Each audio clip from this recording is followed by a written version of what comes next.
నమస్తే, welcome to 4 sides TV. ప్రతి రాజకీయ పార్టీ ఎన్నికల కోడ్ను తప్పనిసరిగా పాటించాలని జిల్లా కలెక్టర్ మిక్కిలినేని మను చౌదరి స్పష్టం చేశారు. పార్లమెంట్ ఎన్నికల నిర్వహణపై జిల్లా కలెక్టర్ కార్యాలయంలో జిల్లా అదనపు collector Garima Agarwal, additional DCP మల్లారెడ్డితో కలిసి మీడియా సమావేశం నిర్వహించారు.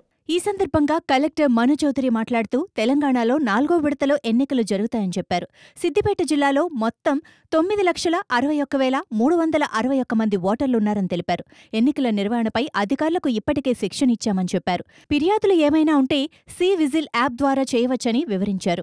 అడిషనల్ డీసీపీ మల్లారెడ్డి మాట్లాడుతూ జిల్లాలో ఎన్నికల కోడ్ అమల్లోకి వచ్చినందున అందుకు తగ్గ ఏర్పాట్లు చేసినట్లు చెప్పారు. బందోబస్తు కోసం ప్రత్యేక బృందాలను ఏర్పాటు చేశామని తెలిపారు. జిల్లాలో 10 సరిహద్దు చెక్పోస్టులు ఏర్పాటు చేశామని వెల్లడించారు. సిద్దిపేట డిస్ట్రిక్ట్కి సంబంధించి మన దగ్గర టోటల్ నంబర్ ఆఫ్ ఎలెక్టర్స్ చూసుకున్నట్లయితే అన్ని కాన్స్టిట్యుయెన్సీస్ హుస్నాబాద్, సిద్దిపేట, దుబ్బాక అండ్ గజ్వేల్ కలుపుకొని మొత్తము 9,61,361 మంది ఉన్నారు. అదేవిధంగా మనకి ఎన్ఆర్ఐ ఓటర్లు ఒక 27 మంది ఉన్నారు. సర్వీస్ ఓటర్స్ వచ్చేసి 452 మంది. సో మనకి ఎలక్షన్స్ ఈరోజు అనౌన్స్ అయినాయి కాబట్టి నోటిఫికేషన్ వచ్చిన తర్వాత నుంచి మనకి నామినేషన్స్ ప్రాసెస్ అనేది స్టార్ట్ అవుతుంది. సిద్దిపేట జిల్లా అనేది మనకి మెదక్ పార్లమెంటరీ కాన్స్టిట్యుయెన్సీ కిందకు వస్తుంది. మన డిస్ట్రిక్ట్లో ఉన్న సిద్దిపేట కావచ్చు, గజ్వేల్ కావచ్చు, దుబ్బాక కావచ్చు, ఈ అసెంబ్లీ సెగ్మెంట్స్ అన్నీ కూడా మనకి మెదక్ పార్లమెంటరీ కాన్స్టిట్యుయెన్సీ కిందకు వస్తాయి. హుస్నాబాద్ అసెంబ్లీ సెగ్మెంట్ మాత్రం మనకి కరీంనగర్ పార్లమెంటరీ కాన్స్టిట్యుయెన్సీకి వెళ్తుంది. మనకి part of Jangaon assembly segment ఉంది, బట్ అది మనకి యాదాద్రి భువనగిరి పార్లమెంటరీ కాన్స్టిట్యుయెన్సీ కింద వస్తుంది. సో మొత్తం కూడా మెదక్ పార్లమెంటరీ కాన్స్టిట్యుయెన్సీలో మనకి 3 కాన్స్టిట్యుయెన్సీస్ మొత్తం కూడా దాని కిందకే ఉన్నాయి. యాజ్ డిస్ట్రిక్ట్ ఎలక్షన్ ఆఫీసర్గా మొత్తం సిద్దిపేట డిస్ట్రిక్ట్లో మనకి ఉన్న అసెంబ్లీ సెగ్మెంట్స్ కావచ్చు, దాంట్లో ఉన్న పోలింగ్ స్టేషన్స్ కావచ్చు, దాని కింద ఉన్న కన్సర్న్డ్ అసిస్టెంట్ రిటర్నింగ్ ఆఫీసర్స్ అందరూ కూడా on deputation to election commission of India కిందనే భావిస్తూ అందరూ కూడా డిస్ట్రిక్ట్ ఎలక్షన్ ఆఫీసర్ అథారిటీ కిందనే పనిచేయాల్సిన అవసరం ఉంది. మనకి డిస్ట్రిక్ట్ మొత్తం చూసుకున్నట్లయితే క్రిటికల్ పోలింగ్ స్టేషన్స్ అనేవి కూడా కొన్ని ఐడెంటిఫై చేయడం జరిగింది. అది అడిషనల్ డీసీపీ గారు మాట్లాడినప్పుడు డీటెయిల్స్ దానికి సంబంధించి కూడా వివరిస్తారు. మనకి డిఫరెంట్ యాక్సెసిబిలిటీ మెజర్స్, అంటే అది పీడబ్ల్యూడీస్ కావచ్చు, ఆర్ మనకి విమెన్ కావచ్చు, ఆర్ సీనియర్ సిటిజన్స్ కావచ్చు, వీళ్ళందరినీ ఉద్దేశించి కూడా మనకి డిఫరెంట్ మెజర్స్ మనం టేకప్ చేస్తూ ఉన్నాము. సో పోయిన అసెంబ్లీ ఎలక్షన్స్లో మనం చూసుకున్నట్లు ఈసారి కూడా హోమ్ ఓటింగ్ అనేది ఉంటుంది. హోమ్ ఓటింగ్లో మనకి 85% 85 ఇయర్స్ ఆఫ్ ఏజ్ దాటిన సీనియర్ సిటిజన్స్ అందరూ కూడా they will be eligible for home voting. అదేవిధంగా మనకి పర్సన్స్ విత్ డిసెబిలిటీస్ ఉన్నారు. సో పోయినసారి చేసినట్లే టీమ్స్ అన్నీ కూడా విజిట్ చేస్తాయి. అదేవిధంగా మనం హోమ్ ఓటింగ్ దానికి ముందుకు తీసుకెళ్తాం. ఈవీఎంస్ ర్యాండమైజేషన్ కావచ్చు, పోలింగ్ పర్సనల్ది ర్యాండమైజేషన్ కావచ్చు, అవి డిస్ట్రిక్ట్ లెవెల్లోనే జరుగుతాయి. అదేవిధంగా మనకి సఫిషియంట్ ట్రైనింగ్, అందరికీ కూడా ట్రైనింగ్స్ అనేవి మనం ఇంపార్ట్ చేస్తున్నాము. అన్నీ ఒక నోడల్ ఆఫీసర్స్ని కూడా అందరినీ అపాయింట్ చేస్తున్నాము. వీళ్ళందరికీ కూడా ట్రైనింగ్ ఇవ్వటం జరిగింది. మనకి ఎలక్షన్ ప్రాసెస్లో వన్స్ అనౌన్స్మెంట్ వచ్చిన తర్వాత మోడల్ కోడ్ ఆఫ్ కండక్ట్ అనేది ఇమ్మీడియట్గా ఇంప్లిమెంట్ అవుతుంది. సో మోడల్ కోడ్ ఆఫ్ కండక్ట్లో భాగంగా ఫస్ట్ అండ్ ఫార్మోస్ట్ మనకి డిఫేస్మెంట్ ఆఫ్ ప్రాపర్టీ అంటాం. సో డిఫేస్మెంట్ ఆఫ్ ప్రాపర్టీ కింద మనము గవర్నమెంట్ అయితే 24 అవర్స్లో, పబ్లిక్ ప్రాపర్టీస్ అయితే విదిన్ 48 అవర్స్లో, ప్రైవేట్ ప్రాపర్టీస్ అయితే విదిన్ 72 అవర్స్లో డిఫేస్మెంట్ చేయడం జరుగుతుంది. అదేవిధంగా మనము లిస్ట్ ఆఫ్ స్టార్టెడ్ కావచ్చు, నాట్ స్టార్టెడ్ వర్క్స్ ఏవైతే ఉన్నాయో అవన్నీ కూడా విదిన్ 72 అవర్స్లో తీసుకోవటము, స్టార్ట్ కాని వర్క్స్ అన్నిటినీ కూడా ఇమీడియట్గా ఆపేయటం జరుగుతుంది. అదేవిధంగా మనకి మోడల్ కోడ్ ఆఫ్ కండక్ట్ కింద ఉన్న గైడ్ లైన్స్ అన్నీ కూడా అందరూ పొలిటికల్ పార్టీస్ కావచ్చు, క్యాండిడేట్స్ కావచ్చు, అందరూ కూడా దాన్ని ఫాలో అవ్వాల్సిన అవసరం ఉంది. మనము పొలిటికల్ పార్టీస్ మీటింగ్ రెగ్యులర్గా పెట్టుకున్నప్పుడు అందరికీ కూడా మోడల్ కోడ్ ఆఫ్ కండక్ట్ కావచ్చు, MCMC అంటాం, media certification and monitoring cell, దానికి సంబంధించిన గైడ్ లైన్స్ కూడా డ్యూ ప్రాసెస్ ఫాలో అవుతూ పర్మిషన్స్ ఏమన్నా కావాలన్నా కూడా సువిధా పోర్టల్ అనేది మనకు ఉంటుంది.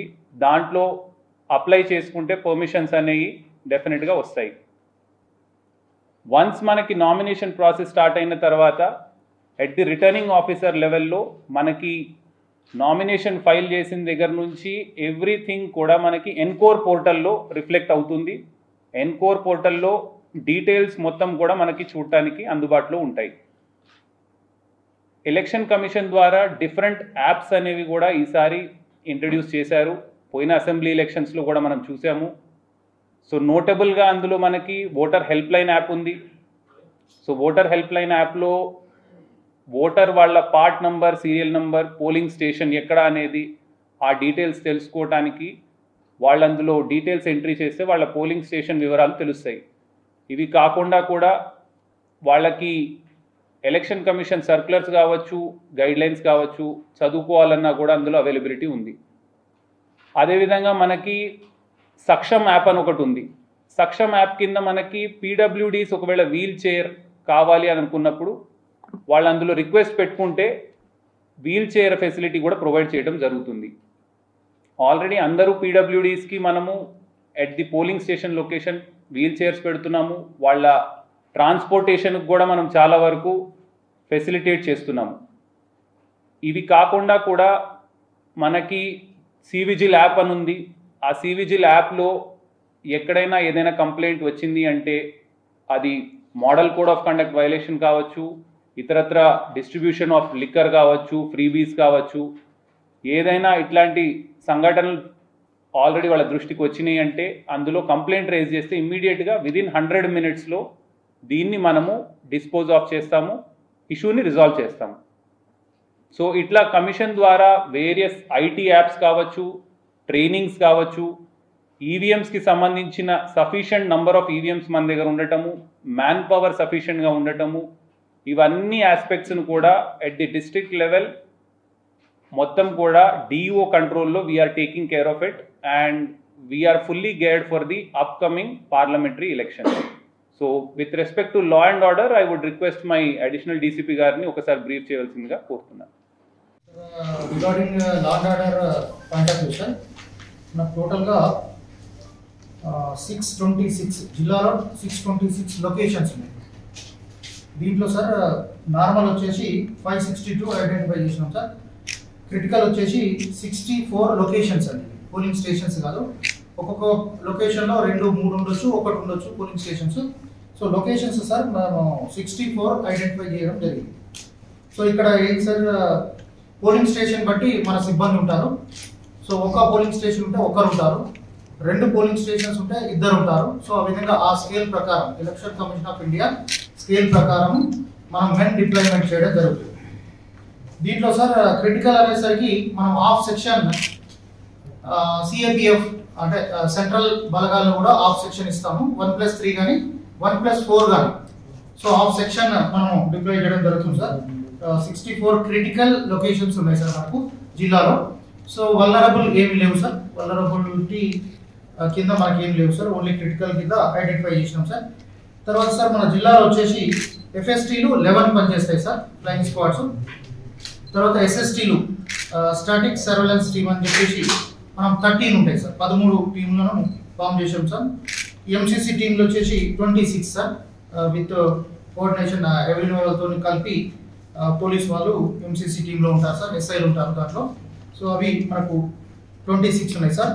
టోటల్ రూట్ మొబైల్స్ వచ్చేసి 103 ఉన్నాయి సార్. 103 రూట్స్ అనేవి మన జిల్లాలో ఉన్నాయి సార్. తర్వాత చెక్ పోస్ట్లు వచ్చేసి మనము 10 ఆర్గనైజ్ చేయడం జరుగుతుంది. లాస్ట్ అసెంబ్లీ ఎలక్షన్లు కూడా 10 ఆర్గనైజ్ చేశాం సార్. అవి ఇమీడియట్గా మనము స్టార్ట్ చేయడం జరుగుతుంది సార్. ఇవి వచ్చేసి చిన్న కోడూరు జక్కాపూర్ ఒకటి ఉంటుంది, బెజ్జంకిలో దేవక్కపల్లి, ములుగులో వచ్చేసి వంటి మామిడి, తర్వాత భూంపల్లి ఎక్స్ రోడ్లో ఒకటి పెడతాం సార్, తర్వాత బేగంపేట పిఎస్ ముందు ఒకటి ఉంటుంది. సో ఇవన్నీ కూడా ఇంటర్ డిస్ట్రిక్ట్ అంటే వేరే జిల్లా బార్డర్తో మనకు రూట్లు ఉన్నటువంటివి. అక్కడ చెక్ పోస్ట్ పెట్టడం జరుగుతుంది. జగదేవ్పూర్లో ఇన్ ఫ్రంట్ ఆఫ్ పిఎస్ ముందే ఒక చెక్ పోస్ట్ ఉంది సార్. అదేవిధంగా లడ్నాపూర్, ముత్యాల, జిల్లలగడ్డ, అక్కనపేట. సో ఇట్లా 10 లొకేషన్స్లో మనం చెక్ పోస్ట్ పెట్టడం జరుగుతుంది. స్టాటిక్ ఉంటుంది. సో మన వెహికల్ చెకింగ్ అలాంటివి ఈ చెక్ పోస్ట్లలో చేయడం జరుగుతుంది సార్.